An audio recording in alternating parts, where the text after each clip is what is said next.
كان في مرة يا جماعة ديك كان بيقدم بصوت عالي جدا. جه صاحبه قال له لو قدمت تاني أنا هذبحك وأكلك.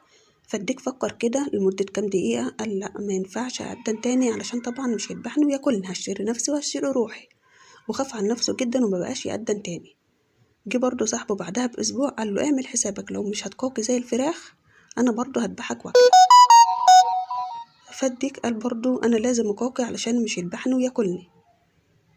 فابتدى يقاوي يا جماعة زي الفراخ.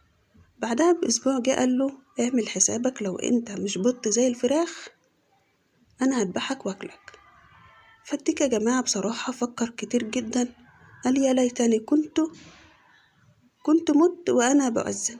يعني انا لو كنت مت وانا بأذن كان احسن لي، كنت مت بكرامتي وكمان مش اتنازلت عن الاذان اللي ربنا اذني بيه.